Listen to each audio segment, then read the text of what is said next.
嗨，大家好，今仔日是108年6月22日。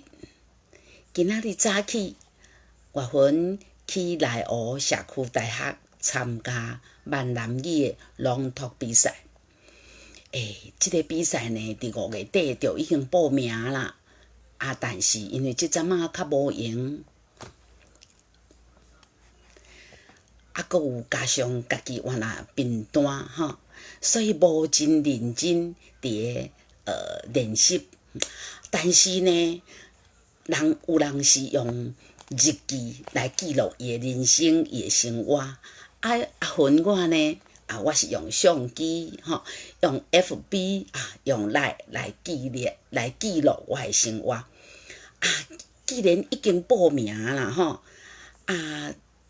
咱吼食到即个年岁就无一定爱着第一名才会真欢喜嘛，对无？参加比赛吼，参加活动的本身，都是一件真欢喜的代志真快乐的代志。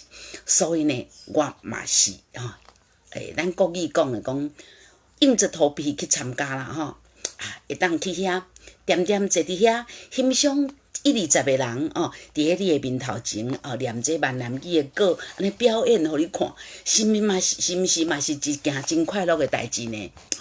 不管安怎，今仔日已经完成这个比赛趁我即阵记忆还阁新的时国语讲记忆犹新的时阵我来甲我今仔日念的即篇来甲录影起来，正做今仔日我生活的记录。来，咱就来开始吼！各位评审老师，各位镜头前的好朋友，大家好，我是李月芬。今仔日要甲大家朗读的篇目是第一篇《海口新港》，作者蔡连真。若提起金湖，事先无讲互清楚，相信真侪人拢会甲伊当作是金门的金湖镇。其实，这个庄头算是云林县口湖乡，外海就是台湾海峡。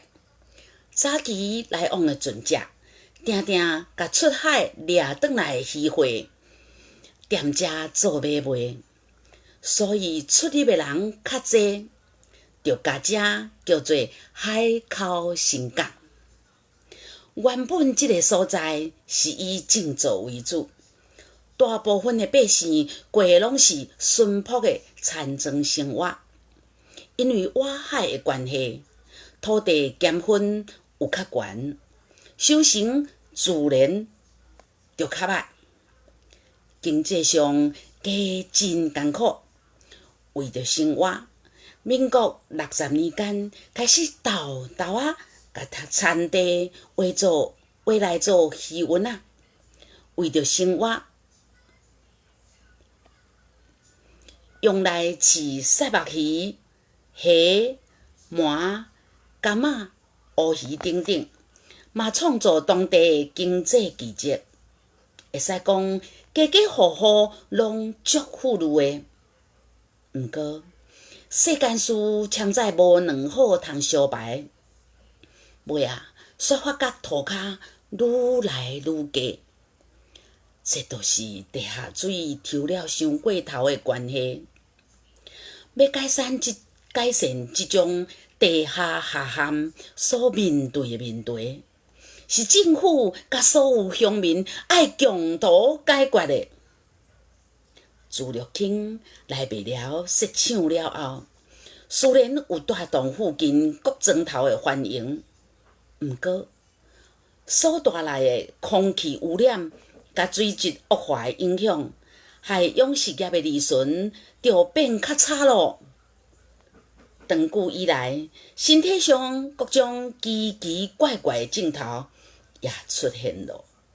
致使庄里的少年辈孤不离种，去他乡外里发展。所以，即马庄内看会到的，差不多拢是老伙甲送转来互时大人顾的囡仔。日头若暗落来，就袂输是一座空城共款，甲以前的青影比起来，互人真感慨。因为文创活动的推展，金湖的